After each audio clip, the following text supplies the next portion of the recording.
Hi everybody, it's Julie. Welcome to Hello Monday. Today, because Mother's Day is coming up quick, I wanted to focus on my own Mother's Day card. And I was thinking of my mom when I spied this sentiment. I thought it would work very perfectly with this Hero Arts wreath image. And it has a lot of fine detail flowers on it.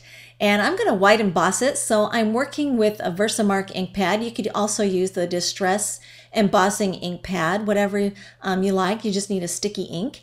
And I'm going to go ahead and stamp this. I'm working with it upside down because I find that when I'm working with an image that's wider on the bottom, a lot of times I'll stamp it straighter if I rotate it and work with it upside down. But it won't be upside down on my card, I promise. So now I'm going to pour some detail white embossing powder. This is by Stampendous, and there are some really super fine detail images on this particular stamp. So I wanted to use a super fine grind detail embossing powder so that all of them would show up very nicely. So I'm just going to heat emboss that very quickly. And I use a cardboard lid if I need to keep my fingers out of the way. Sometimes I use my tweezers. I don't think that the cardboard lid actually prevents warping, but it might. I just have never paid attention to that. Someone asked me about that. Anyway, I prepped my black cardstock with an Embossing Magic pouch. This is to prevent any stray embossing powder from sticking to areas I don't want, so it kind of neutralizes anything sticky that might be on the surface or moisture. And I'm going to trim this down with my Tonic Guillotine trimmer. A lot of times it's easier to stamp and emboss it and then trim it down than it is to try to stamp that onto a skinny strip like that. So I'm going to go ahead and mark it with a pencil very quickly. I wanted to have equal fishtail banner ends, and I'm using a square punch. And the reason why I'm using the square punch is that if I want to have them equal or perfect on both sides, the square punch actually helps me achieve that. If I try to do it by hand with my scissors, chances are I'm probably not going to be getting them proportionately the same. And so I use a square punch for that. And then I'm going to go over the top and color with a water-based marker. This is Ladybug Red by Memento Tsukineko. You could use the Distress markers by Ranger if you wanted to apply that color, but you do want to avoid using an alcohol marker because the alcohol marker will actually tint the white embossed lines, and I didn't want that to happen. So now I'm just buffing off any of that ink that might be sitting on the embossed lines, and I'm using a Q-tip, and the reason for that is I was afraid if I used a tissue I'd end up dragging wet ink across the paper, and I didn't want to do that. And even with the Q-tip I ended up doing that anyway, so then I just kind of swirled it lightly over those flowers, and I just kind of went with it, and I figured, you know what?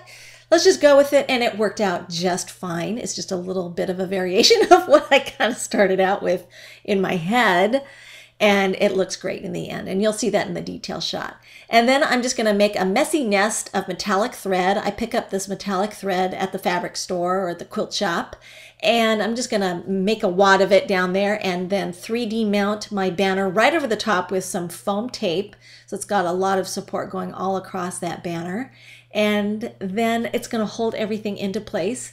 And I'm going to use Glue Glider Pro to go ahead and mount the back side of that panel. Now this panel is taffy cardstock. It's from the Basil card shop line. I love this heavyweight cardstock, and my card base is actually the white linen. I love the texture of this paper, and I wanted it around the perimeter there of my card. And then in addition to the heart wreath, I wanted to echo that with one of my wood veneers because I'm on a mission to use my wood veneers up, and I left it naked because it did look really pretty there, and went ahead and popped it up with some foam tape. And then to turn this in the most appreciative card into a Mother's Day card, I took another set by Hero Arts that has some great mom sentiments in it, and I used the Happy Mother's Day to position that onto my Stamp-A-Majig, and that's the imaging plate that I flushed into the corner there, and then I flushed the stamp so that my image would show up on that plate right there. And I'm using the VersaFine Onyx Black ink because it's a nice rich black ink, and it's particularly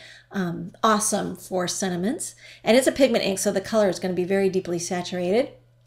You can emboss it if you wanted to, but I just leave it flat most of the time.